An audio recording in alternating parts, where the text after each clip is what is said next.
సుమన్ టీవీలో మీ business promotions కోసం ఈ కింది నెంబర్ను సంప్రదించగలరు.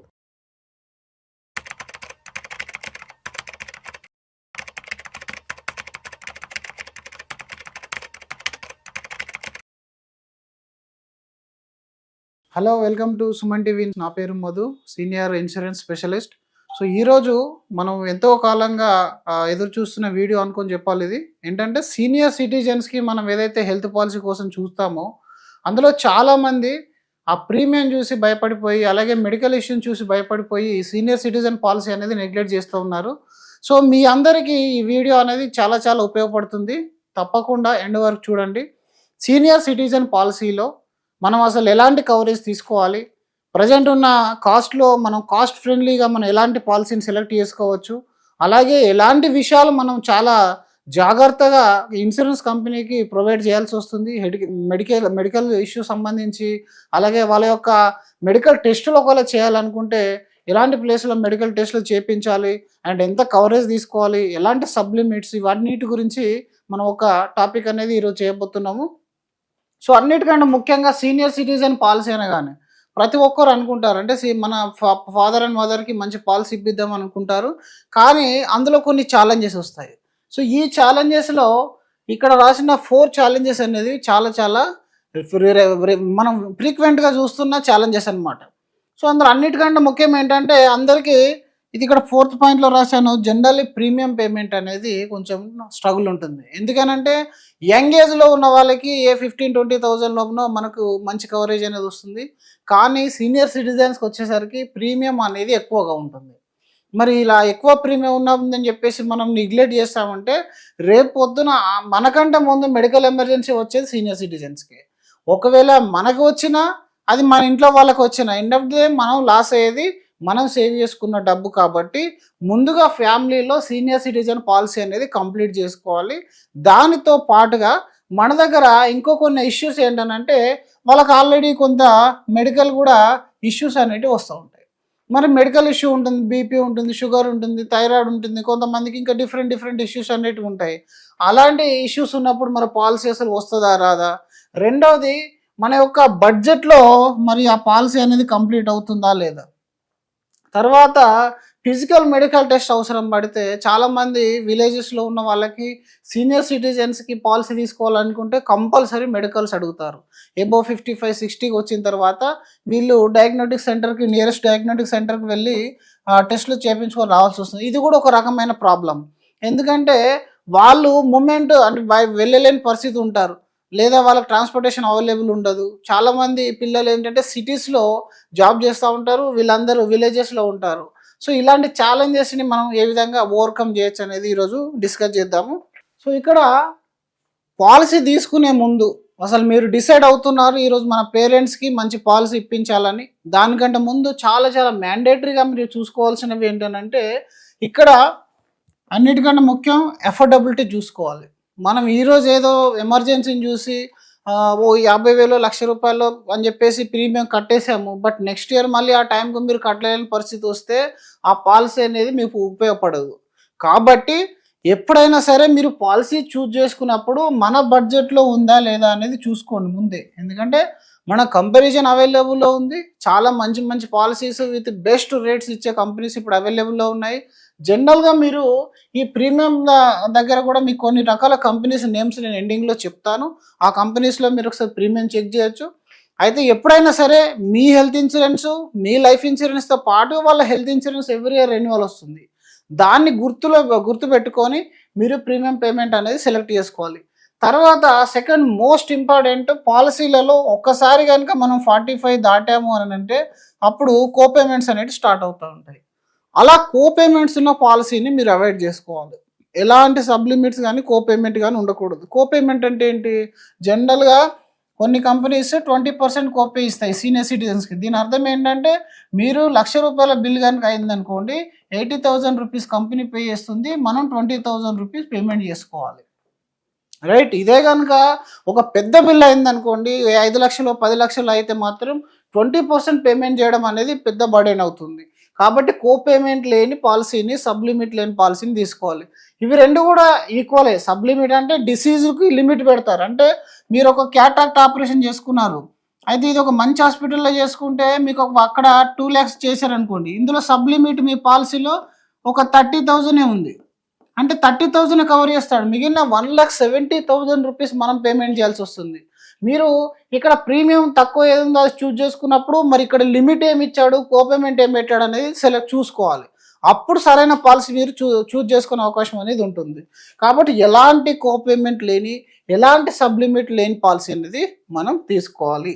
దీని తర్వాత ఈ రోజుల్లో ఒక మోడర్న్ ట్రీట్మెంట్స్ అంటే ఏంటి, అసలు సీనియర్ సిటిజన్స్కి మోడర్న్ ట్రీట్మెంట్కి అసలు సంబంధం ఏందనే విషయాన్ని కనుక మీరు గమనిస్తే, ఒక 60-65 ఏళ్ళ తర్వాత వాళ్ళ బాడీ సర్జరీస్కి సపోర్ట్ చేయదు. మీరు అనుకుంటున్నారు మంచి ట్రీట్మెంట్ ఇప్పిద్దాం అనుకున్నప్పటికీ వాళ్ళ బాడీ సపోర్ట్ చేయకపోతే ఎలాంటి సర్జరీ చేయలేదు డాక్టర్. మరి ఆ పాలసీలో రోబోటిక్ కానీ లేదనంటే ఇప్పుడు వచ్చే సైబర్ నైఫ్ కానీ ఇట్లాంటి ట్రీట్మెంట్ చేయాల్సి వస్తుంది. ఆ ట్రీట్మెంట్ కనుక మీ పాలసీలో కవరేజ్ లేకపోతే మీకు ఆ క్లెయిమ్ రాదు. కాబట్టి మోడర్న్ ట్రీట్మెంట్స్ ఏదైతే రోబోటిక్ సర్జరీ కానీ, సైబర్ నైఫ్ కానీ, ఏ ట్రీట్మెంట్స్ అయితే ఉంటాయో వాటన్నీ కూడా కవరేజ్ ఉన్న పాలసీ మీరు చూజ్ చేసుకోవాలి. ఇక్కడ మనం ప్రీమియం ఒకటి చూజ్ చేసాం అంతే, ఇక్కడ మనం సబ్లిమిట్ చూడలేదు, మోడర్న్ ట్రీట్మెంట్ చూడలేదు. రేపు పొద్దున మోడర్న్ ట్రీట్మెంట్ అవసరం పడింది. ఫర్ ఎగ్జాంపుల్ ఇప్పుడు ఈ రోజులలో మహిళలకి లాపరోస్కోపీ చేస్తున్నారు, రోబోటిక్ సర్జరీ చేస్తున్నారు. ఇలాంటివి చేస్తున్నప్పుడు వాళ్ళంతా వాడేది మోడర్న్ ట్రీట్మెంట్ ప్రొసీజర్.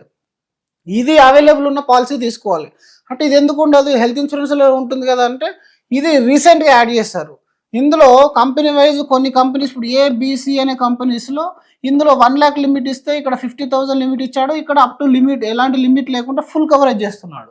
ఈ మూడిట్లలో మనం ఏది తీసుకోవాలి, లాస్ట్ పాలసీ తీసుకోవాలి. ఇది మనం చాలా డీటెయిల్గా వెళ్ళి చూస్తే కానీ తెలియని కొన్ని రూల్స్ అనమాట. ఇది మీకు ఏ యూట్యూబర్ కానీ ఏ యొక్క నార్మల్గా ఏజెంట్లు కూడా మేబీ మోడర్న్గా కొంతమంది చెప్పకపోవచ్చు. మోడర్న్ ట్రీట్మెంట్ అనేది చిన్న చిన్న అక్షరాలతో రాస్తారు, అది మీకు పాలసీ వర్డింగ్లోనూ పాలసీ ప్రాస్పెక్ట్లోనూ ఉంటుంది తప్ప రెగ్యులర్గా వెబ్సైట్లో పెద్ద పెద్ద అక్షరాలతో రాయరు. దానివల్ల ఇక్కడ మీరు రాంగ్ పాలసీ సెలెక్ట్ చేసుకునే అవకాశం అనేది వస్తుంది. అది మీకు పాలసీలో క్లెయిమ్ వచ్చినప్పుడు తప్ప ఇది బయటకు రాదు. కాబట్టి చాలా చాలా జాగ్రత్తగా ఇది చూజ్ చేసుకోవాలి. దీని తర్వాత నాన్ మెడికల్ ఐటమ్స్, ఎప్పుడైతే ఇంట్లో చిన్నపిల్లలు కానీ పెద్దవాళ్ళు కానీ ఈ ఇద్దరికి ఏంటనంటే మెడికల్ ఐటమ్స్తో పాటుగా నాన్ మెడికల్ ఐటమ్స్ అంటే పీపీ కిట్స్ కానీ, గ్లౌజెస్ కానీ, నెబులైజర్ కానీ ఇలాంటివి ఎక్కువ పడతాయి. ఇప్పుడు ఒక 35 నుంచి 45 ఏజ్ గ్రూప్లో మెడికల్ ట్రీట్మెంట్స్ మేము లాస్ట్ 15 years డేటా యావరేజ్గా చెప్తున్నాను. వీళ్ళ దగ్గర ఒక 1 lakh రూపీస్ బిల్ అయితే నాన్ మెడికల్ ఓన్లీ 1% to 2% వస్తుంది. అదే మీరు బిలో 35 years ఎబో 65 years కానీ చూసారనుకుంటే ఆల్మోస్ట్ 15 to 25% వరకు నాన్ మెడికల్ ఐటమ్స్ బిల్లే ఉంటుంది. అంటే ఇక్కడ వీళ్ళకు ఈ డిస్పోజబుల్స్ అట్లాంటివి ఎక్కువ వాడతారు. ఎందుకంటే చిన్నపిల్లలకు తెలుసు కదా, మనకి డిస్పోజల్స్ ఎక్కువ వాడాల్సి వస్తుంది, పెద్దవాళ్ళకు కూడా సేమ్ పరిస్థితి ఉంటుంది. మరి మన పాలసీలో నాన్ మెడికల్స్ కవరేజ్ కనుక లేకపోతే ఈ 20% ఆఫ్ ద బిల్ అనేది మళ్ళీ డిడక్ట్ చేస్తారు.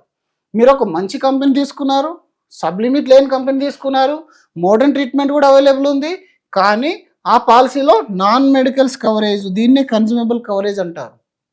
కొన్ని కంపెనీస్లో ఇది ఇన్బిల్ట్గా ఉంటుంది, కొన్ని కంపెనీస్లో మనం యాడ్ చేసుకోవాలి. సో కొన్ని కంపెనీలు ఇన్బిల్ట్ ఉంటుంది, కొన్ని కంపెనీలు యాడ్ చేసుకోవాలి. అది బాగా చూసుకొని నాన్ మెడికల్ కవరేజ్ అనేది 100% మనం తీసుకోవాలి. దాని తర్వాత పీడీ కవరేజ్, అన్నిటికంటే ముఖ్యమైన కవరేజ్ ఇది. మరి బీపీ, షుగర్, థైరాయిడ్ ఇట్లాంటివి అన్ని ఇష్యూస్ ఉన్నాయి. ఇప్పుడు ఈ పాలసీ మనం తీసుకున్నాము, కానీ వీళ్ళు 3 years వెయిటింగ్ పీరియడ్ పెట్టారు. ఇప్పుడు 3 సంవత్సరాల వరకు, ఫర్ ఎగ్జాంపుల్ మీకు డయాబెటీస్ ఉంది అనుకుందాం. ఫర్ ఎగ్జాంపుల్ మీ ఇంట్లో సీనియర్ సిటిజన్కి డయాబెటీస్ ఉంది, మీరు పాలసీ తీసుకున్నారు. పాలసీ తీసుకున్న తర్వాత సడన్లీ హార్ట్ అటాక్ వచ్చింది. ఇప్పుడు ఆ క్లెయిమ్ వస్తుందా? చాలామంది ఏమనుకుంటారు, ఈ క్లెయిమ్ వస్తుంది అనుకుంటారు. నిజానికి అక్కడ కనుక డాక్టరు ఆ డయాబెటీస్ సంబంధిత ఇష్యూ వల్లనే హార్ట్ అటాక్ వచ్చిందని కనుక రాస్తే ఆ పాలసీలో 3 సంవత్సరాల వరకు హార్ట్ అటాక్ కవర్ కాదు. పీఈడీ అంటే సార్ నాకు బీపీ ఉంటే బీపీకే మీరు వెయిటింగ్ పీరియడ్ పెట్టాలి కదా, మళ్ళీ నాకు బ్రెయిన్ స్ట్రోక్ వస్తే ఎందుకు వెయిటింగ్ పీరియడ్ పెడుతున్నారు, డయాబెటీస్ నుంచి హార్ట్ అటాక్ ఎలా లింక్ ఉంటుంది, కిడ్నీ ఫెయిల్యూర్ అయితే ఎలా లింక్ ఉంటుంది అంటే డయాబెటీస్ అనేది ఒంట్లో ఉన్న అన్ని రోగాలకి కారణమవుతుంది. ఒంట్లో ఉన్న ప్రతి దాన్ని ఎఫెక్ట్ చేసేది డయాబెటీస్ అంటారు. సో డయాబెటీస్ బీపీ వచ్చినప్పుడు స్ట్రోక్ ఉంటుంది. అలాగే డయాబెటీస్ ఉన్నప్పుడు heart related kidney related issues అనేవి వస్తూ ఉంటాయి. కాబట్టి మీకు ఇక్కడ 3 years వెయిటింగ్ అనగానే బీపీకి 3 years అని అపోహ పడవద్దు. ఇక్కడ బీపీ రిలేటెడ్ ఏ ఐటమ్ వచ్చినా దానికి 3 సంవత్సరాల వెయిటింగ్ పీరియడ్ ఉంటుంది. అంటే మీరు పాలసీ తీసుకున్న 3 సంవత్సరాల వరకు జనరల్ ఇష్యూస్ తప్ప మీతో ఏం కవర్ కాదు. దీని రిలేటెడ్ వస్తే PD related pre existing disease అంటారు దీన్ని. అంటే మన పాలసీ కంటే ముందే తీసుకునే ఇష్యూస్, ముందే ఉన్న ఇష్యూస్ ఏవైతే ఉంటే వాటిని పీడీ అంటారు. ఆ పీడీ వెయిటింగ్ పీరియడ్ లేని పాలసీ అనేది మీరు చూజ్ చేసుకోవాలి. అంటే డే 1 కవరేజ్ యాడ్ చేయడానికి కొంత ఎక్స్ట్రా అమౌంట్ అనేది మనం పేమెంట్ చేయాల్సి వస్తుంది. అది కవర్ చేస్తే 31st డే నుంచి, ఎందుకు 30 days అనే జనరల్ వెయిటింగ్ 31st నుంచి ఈ పాలసీ అనేది కవరేజ్ చేస్తారు. దీని తర్వాత ఈ పీఈడీని మనం ఇప్పుడు డయాబెటీస్ బీపీ ఉందని చెప్పాము, కొంతమంది ఏం చేస్తారంటే పర్మనెంట్ వెయిటింగ్ పీరియడ్ పెడతారు. అంటే పర్మనెంట్ అసలు ఇంకా కవర్ చేయరు వాళ్ళు. అది కూడా చిన్న క్లాజ్ ఉంటుంది, మీ దగ్గర ఓటీపీ లేకపోతే ఈమెయిల్ అథెంటికేషన్ తీసుకుంటారు. అది మీరు గుర్తించకపోతే మీరు మెన్షన్ చేసిన ఇష్యూ ఏదైతే ఉంటుందో అది అసలు కవర్ కాదు. ఆ పర్మనెంట్ ఎక్స్క్లూజన్ అనేది ఏమేమి ఉంటుంది అనేది మీరు చూసుకోవాలి. ఫర్ ఎగ్జాంపుల్ పర్మనెంట్ ఎక్స్క్లూజన్ అంటే ఎవరికైనా ఇప్పుడు కాల్ బ్రేక్ అయింది అనుకోండి, అక్కడ రాడ్ వేసాడు, అది ఆ రాడ్ను మళ్ళీ రిమూవ్ చేయడానికి అది పర్మనెంట్ ఎక్స్క్లూజన్. పాలసీ కంటే ముందే మీకు ఆపరేషన్ అయింది, పాలసీ తర్వాత మీరు ఆ రాడ్ను రిమూవ్ చేయలేరు, అది ఓకే. బట్ బీపీ డయాబెటీస్ ఇట్లాంటి ఇంకేదైనా వేరే ఇష్యూ మీరు మెన్షన్ చేసినప్పుడు పర్మనెంట్ ఎక్స్క్లూజన్ కానీ పెడితే లైఫ్లో మళ్ళీ అది కవర్ చేయరు, అది బాగా గుర్తుపెట్టుకోండి. దీని తర్వాత మనకి సెలెక్ట్ చేసుకునేటప్పుడు క్లెయిమ్ రేషియో మనకు మినిమం 85% అండ్ అబోవ్ ఉన్న ఏ కంపెనీ అయినా మీరు తీసుకోవచ్చు. ఇందులో క్లెయిమ్ రేషియో అనేది ఒక పెద్ద స్టాండర్డ్ అని చెప్పేసి చాలామంది చెప్తున్నారు, అలా ఏం కాదు. కొన్ని కంపెనీస్ ఈవెన్ 80% క్లెయిమ్ రేషియోలో ఉన్న మంచి క్లెయిమ్స్ ఇచ్చే పాలసీస్ కూడా ఉంటాయి, ఎందుకంటే ఇది చేంజ్ అవుతూ ఉంటుంది. ఇక్కడ ఇది చాలా ముఖ్యం. కంప్లైంట్ రేషియో అనేది ఏంటి, 10,000 కంప్లైంట్స్కి ఎంత కంప్లైంట్ రేషియో ఉంది అనేది చూసుకోండి. ఇది చాలా చాలా ఇంపార్టెంట్, ఎందుకంటే క్లెయిమ్ అనేది కొన్ని ఫ్రాడ్ క్లెయిమ్లు అవ్వచ్చు, వెయిటింగ్ పీరియడ్ రాకుండా మెచ్యూర్ కాకుండా వచ్చే క్లెయిమ్స్ రిజెక్ట్ చేయొచ్చు, అది కంపెనీ చేతిలో ఉండదు, అది జనరల్గా చేంజ్ అవుతూ ఉంటుంది. బట్ ఇక్కడ కంప్లైంట్ అంటే జెన్యూన్ అయితే వాళ్ళు కంప్లైంట్కి వస్తారు. ఇందులో 10,000 క్లెయిమ్స్ మనకి ఎన్ని కంప్లైంట్స్ వస్తున్నాయి అదంతా వాళ్ళ వెబ్సైట్లో అవైలబుల్ ఉంటుంది, లేదా మనం గూగుల్లో కూడా కొట్టినా కూడా తెలుస్తుంది, లేదా మీరు మీ ఇన్సూరెన్స్ అడ్వైజర్తో మాట్లాడినప్పుడు ఈ కంపెనీ యొక్క కంప్లైంట్ రేషియో అనేది మీకు తెలిసిపోతుంది. లెస్ కంప్లైంట్స్ ఉండాలి, ఇక్కడ లెస్ కంప్లైంట్స్ ఉన్న పాలసీని మీరు చూజ్ చేసుకోవాలి.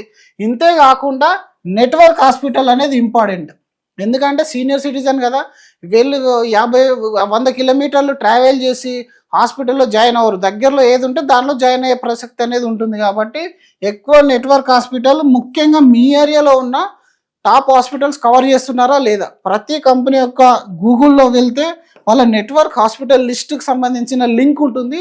ఆ లింక్లో కనుక మీరు పిన్ కోడ్ కానీ మీ ఏరియా కానీ ఎంట్రీ చేసినట్టయితే ఆ హాస్పిటల్ లిస్ట్ అనేది వస్తుంది. హాస్పిటల్ లిస్ట్లో మీరు చూసుకొని ఇక్కడ మీరు పాలసీ అనేది సెలెక్ట్ చేసుకోవచ్చు.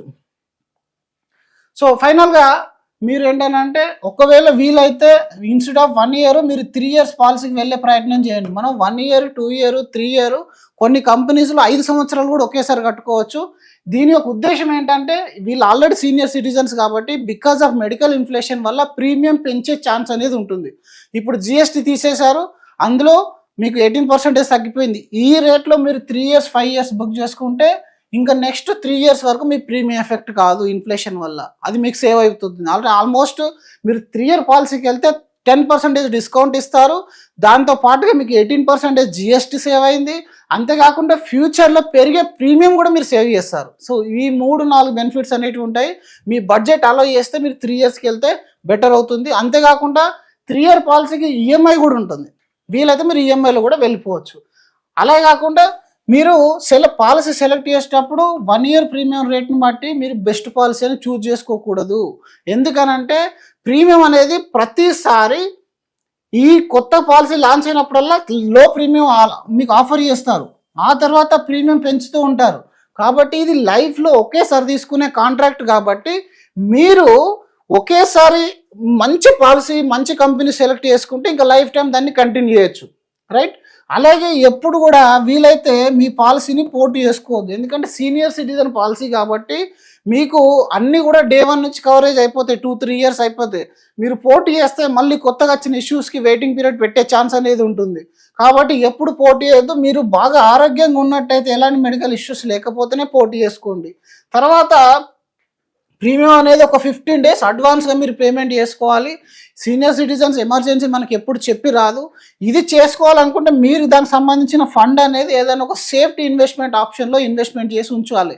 అంటే మీరు మంత్లీ మీరు ఎస్ఐపి రూపంలో కొంత అమౌంట్ డెట్ ఫండ్స్లో పెట్టుకోవడము, లేదా మంత్లీ ఎఫ్డీలోనో, లేదా ఏదైనా మంత్లీ రికరింగ్ డిపాజిట్ చేయడము, ఆ 1 year వరకు ఒకేసారి పెద్ద బర్డెన్ కాకుండా. ఎందుకంటే మనం సీనియర్ సిటిజన్ అంటే ఎవరైనా మీకు 80,000 నుంచి 1 lakh వరకు ప్రీమియం ఉంటుంది. ఆ టైంలో మీకు వేరే ఖర్చులు వచ్చే ఛాన్స్ కూడా ఉంటుంది. కాబట్టి ముందు నుంచే మంత్లీ మీరు ఏదైనా ఒక సేఫ్టీ ఇన్వెస్ట్మెంట్లో, మళ్ళీ ఇది ఈక్విటీ సైడ్ అట్లాంటి వెళ్ళకండి. ఎందుకంటే అది మళ్ళీ ఫ్లక్చువేషన్స్ ఉంటాయి. కాబట్టి ఏ డెట్ ఫండ్లోనో, ఏ పోస్టల్ ఆఫీస్లోనో, ఆర్డీలోనో మీరు సేవ్ చేసి పెట్టుకోవడం వల్ల ఆ రోజు మీరు విత్డ్రా చేసేసి ఈ ప్రీమియం అనేది పేమెంట్ చేసుకోవచ్చు. సో ఈ విధమైన జాగ్రత్తలు అనేది తీసుకోండి. ఇలా తీసుకోవడం వల్ల నేను చెప్పిన చాలా ఇంపార్టెంట్ పాయింట్స్ మీరు మళ్ళీ కావాలంటే రివైండ్ చేసి చూసుకోండి వీడియోని. అది చాలా ఇంపార్టెంట్. ఇలాంటి విషయాలు అనేవి ఎక్కువ మీకు బయట కనబడవు. ఇంకా ఇలాంటి సెషన్స్ కోసం మన ఛానల్ని సబ్స్క్రైబ్ చేసుకొని ఫాలో అవుతూ ఉండండి. Thank you so much.